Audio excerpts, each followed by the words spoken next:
Hello there.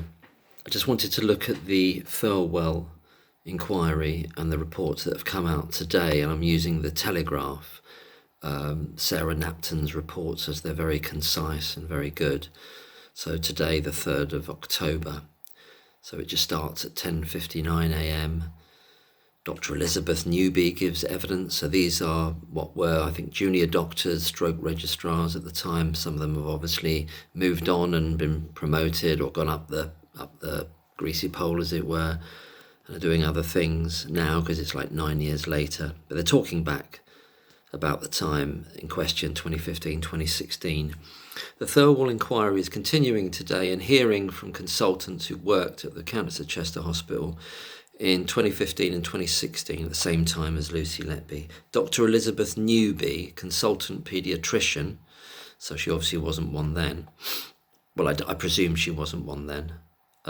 It doesn't make it clear. It's possible that she was one then. I don't know.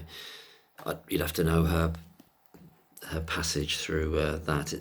Was she a registrar then? Anyway, I won't get into too much of the minutiae of that. She'll be kicking off the proceedings, followed by Dr. Murphy Saladi and Dr. Susie Holt, and they all give away stuff. They all give away some serious stuff here. A lot of leakage coming out, and a lot of subtext that you can reliably infer, I believe, from what they're saying here about what was going on. So 11. I don't need to do the times. It's done it in times here, but it's just I'm going up through the day, from the morning to the afternoon. Dr. Elizabeth Newby, consultant paediatrician at the Countess of Chester Hospital. Oh, so she was a paediatrician. Oh, well, I suppose it's saying that she is one now then, but I don't know. Anyway, we'll put that to one side, whether she was one 9 years ago. Is giving evidence of the death of child D, a little girl who died just 2 days after her birth in June 2015. Dr. Newby said she originally thought the death was most likely from sepsis, but contacted the coroner for a post-mortem to find out what had happened. So there we have sepsis raising its head immediately. She said, I feel at the time that the correct course of action was to phone the coroner and discuss the unexpected death with the coroner. Although it was very unexpected, I was working within a medical model. Well, what other model were you going to use? There was evidence of sepsis.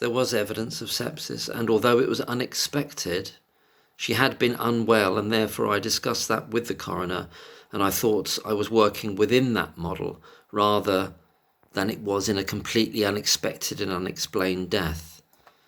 So this is they're beginning to lace in there the idea that because they've been told, or the world's been told, that these were murders now, they've got to backfill about what they thought then, and obviously change what they thought, and minimise all their actual medical concerns at the time about sepsis, and realise, oh God, I was working within a medical model, but the reality, now that we know there's a quote-unquote serial killer out there, none of it should have been a medical model. It should have been some other thing, i.e. murder, deliberate harm.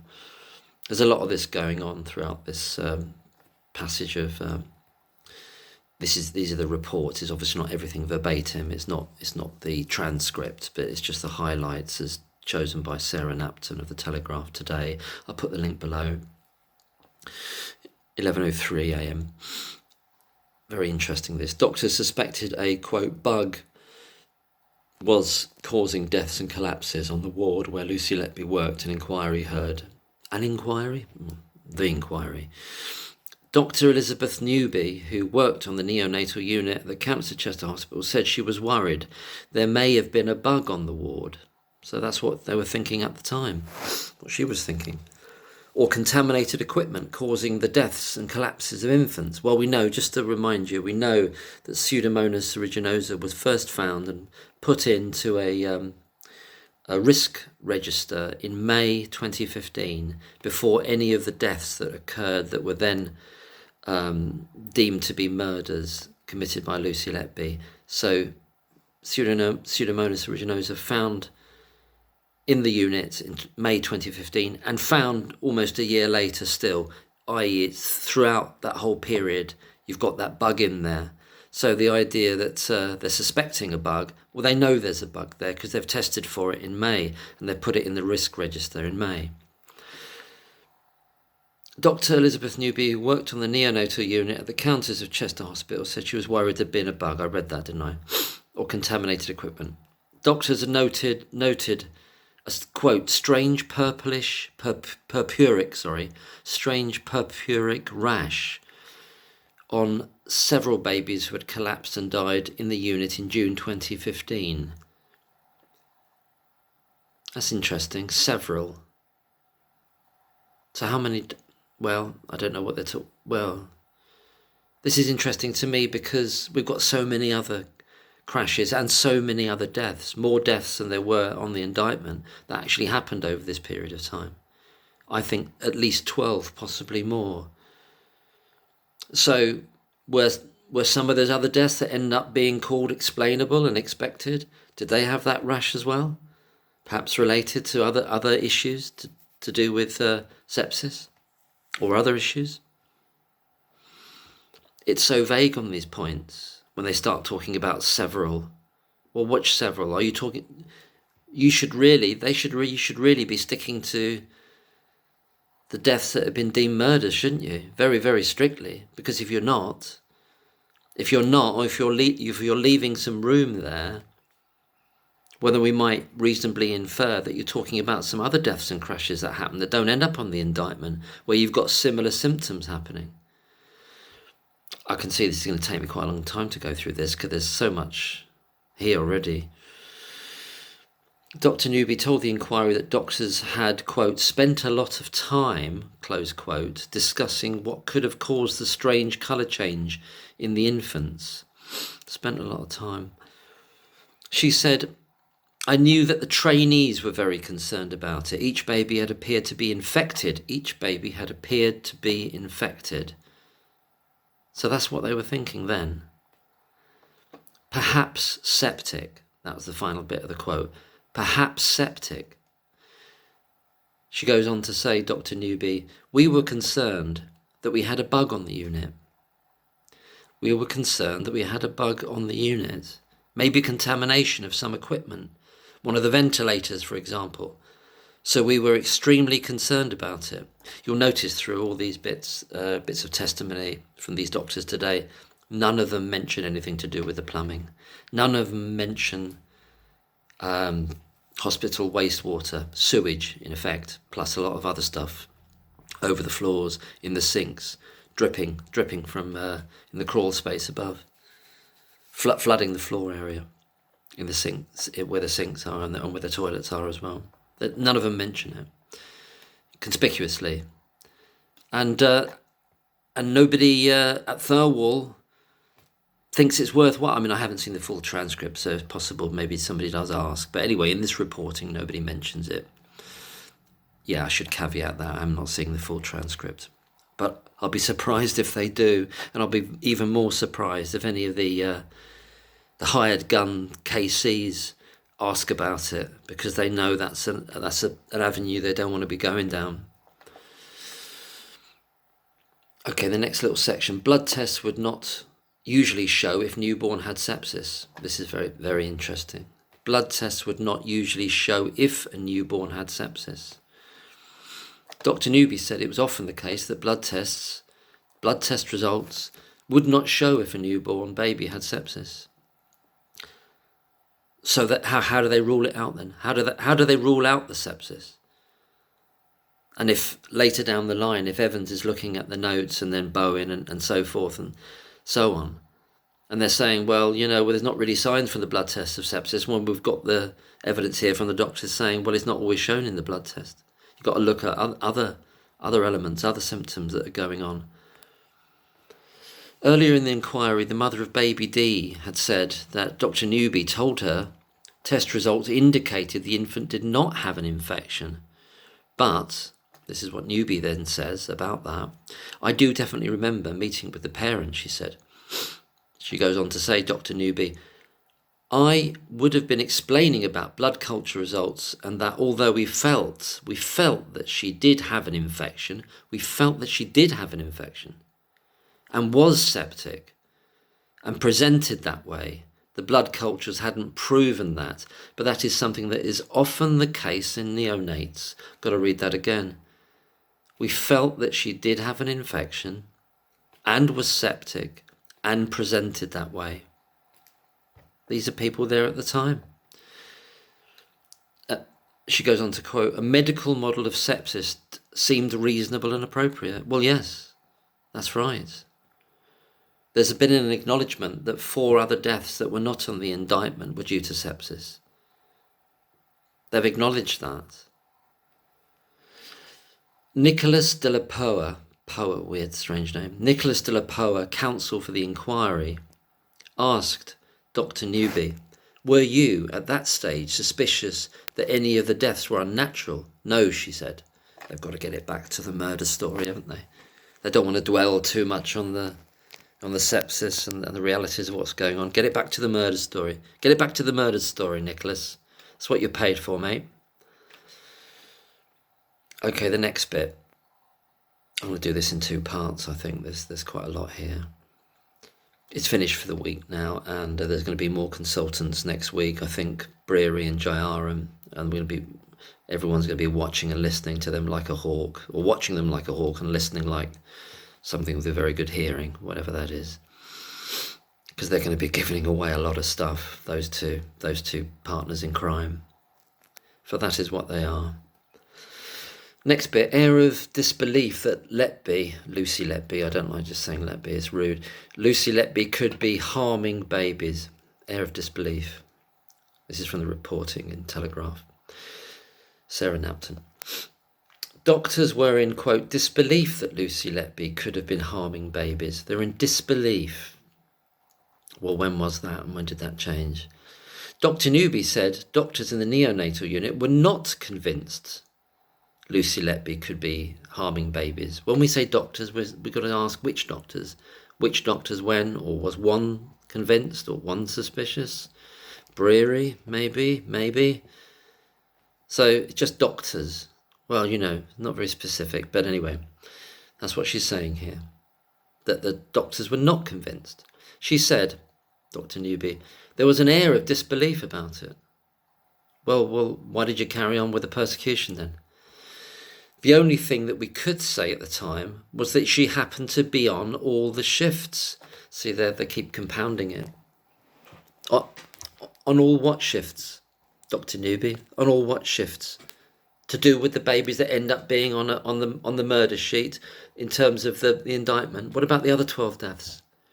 What about the other minimum of 12 deaths and X number of crashes that we don't know? There could have been 50, 80, 100, what they might term crashes, because they're not recorded. They only end up getting recorded by Breary in an ad hoc way for the purpose of giving to the police, because he's already got Lucy Letby in his sights. So, where was I with that? Yeah, on all the shifts. On all the shifts for what, though?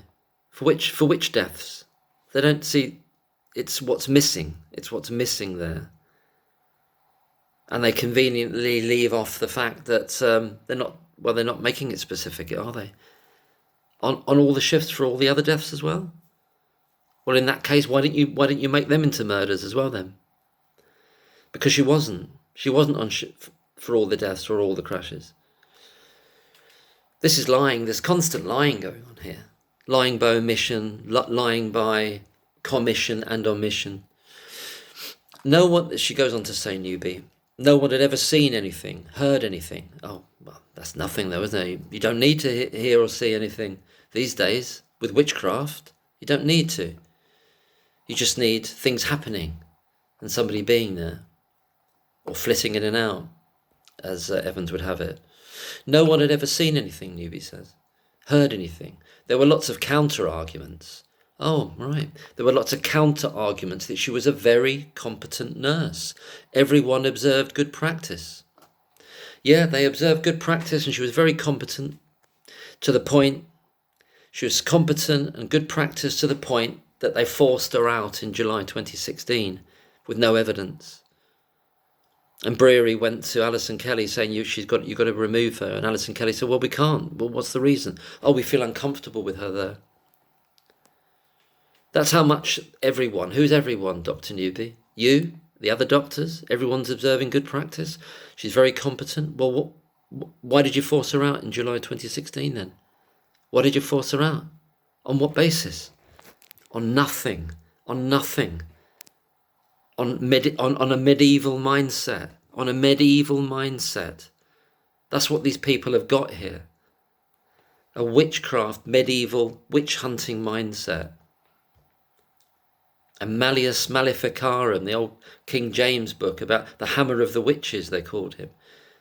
You know, they're looking for a witch here because they know things are going wrong in that unit. Oh, there's some absolutely incredible stuff to come in this, what they've said today. Newby added, I did struggle with the idea that somebody was doing this. Oh, you did you? Yeah, he struggled. Somebody was doing it. Oh, so now it's not Lucy Letby, that somebody's doing it. So if it's not her, it's got to be so it's got to be somebody, isn't it? But you're struggling with that idea. Why? Is it because you've already noted below that the signs of sepsis for these deaths and the bits you aren't saying about the plumbing leaking, and you're fully aware of that, and you're fully aware that Pseudomonas aeruginosa is on the risk register? You know all about that. You know all about that, and you know it's been found already. And you also know, Dr. Newby, that it doesn't always come out whether in the blood test that the sepsis is there, but you're looking at all the other signs and you're very confident that it was sepsis. That's what you told the parents. But then that can be changed, can't it? Like Evans can change the method of murder like that. He can go to the Telegraph, he goes, well, I've just changed my mind. A year after the trial in which he gave evidence, in which he said these are the methods of murder, and it's down in the judgment, these are the methods of murder, air through the nasogastric tube. Year down the line, oh, I was wrong about all those. Oh, I was wrong about all that. It was some other thing. Oh, she came in on a day off, she was flitting in and out. This is insane. This is, well, it's evil and insane. It's so bad. It's so bad. It's excruciating. Everything about this is rotten to the core. Everything. I'll try and calm down a bit. It's just... Okay, I did struggle with the idea somebody was doing this, she said. The inquiry heard how doctors... I think I'll do each doctor as a separate video. It's just too much in one go. I'll have a bloody aneurysm. Because it's just sickening. It's bloody sickening. I can't be neutral about this stuff. I can't just go, oh, that's very interesting. Oh, no. It's bloody outrageous. It's horrifying what they've done and what they're doing still. And this charade of the Thirlwall inquiry, albeit they're letting a lot of stuff out, so there's something coming out from it. The inquiry heard how doctors called a meeting following the death of child I in October 2015. Just another little note about child I.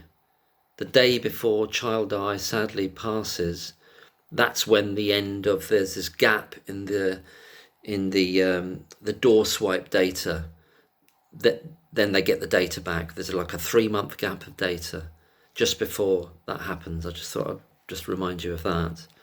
And then they get the data again from that date in, I think it's 23rd of October, I believe, from memory, child I. So they have this meeting following the death in October 2015, and concerns were raised about Lucy Letby. They've got her in her sights, and there's somebody driving that, somebody at the head of that, at the tip of the spear, and it's Breary, chased up very closely by his mucker. They share an office. They literally share an office, him and Jayaram, when he's back from he's doing his tele gigs, isn't he? Because he's been doing that mostly for the first half of 2015. We know this for a fact. He's barely been there. He's doing all these TV jollies. And he's back now, and he's coming in October. He's round a little bit more now, and he's catching up, Jayaram, and he's fully behind Breary now, because they've got somebody in their sights. The blood's up. There's blood in the water for them already, and they're focusing on someone. And they've got somebody, and they're having meetings about them. And they're raising concerns. even though they just tell you below that there's nothing wrong with her practice and that nobody's seen or heard her doing anything. It's just because she's there. It's just because she's there. But she's only there for the deaths that they're choosing. They're selecting them. They do the cherry picking before Evans does the cherry picking. But they pass that cherry picking on as a baton that Evans, not by coincidence, but by design, emulates and replicates. That's what happens with the cherry picking. It's not that he does it by chance and he cherry picks the same ones. He's been told what to pick because they've already picked it all. And they produced a 22-page document to give to the police, which the police obviously gave to Evans. So Evans knew everything. He knew about Lucy Letby. He knew about her before he rang the NCA. He knew it. He had, I believe this, I know I can't prove this at the moment, but I'm hoping it will come out. I absolutely believe he knew about this and he had communications with those consultants. Didn't just read it in the paper, sitting there in the paper on a Sunday, just reading it and goes, oh, look at that. I think that sounds like my kind of case. Rings up the NCA and gets the job. No. He was positioning himself already before. And that's why he knew it as his kind of case, because he'd been filled in about it already.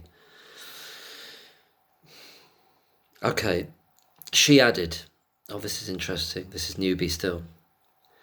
We were a very small unit with a very small pool of nursing staff, this is what Newby's saying. So it was not inconceivable that the same poor person might have been on duty for a number of events. Well, you don't say.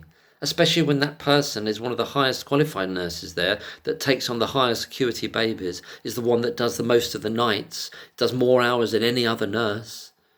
You're telling us why, you know, and yet you're raising concerns. So you're working against your own perceptions there, aren't you?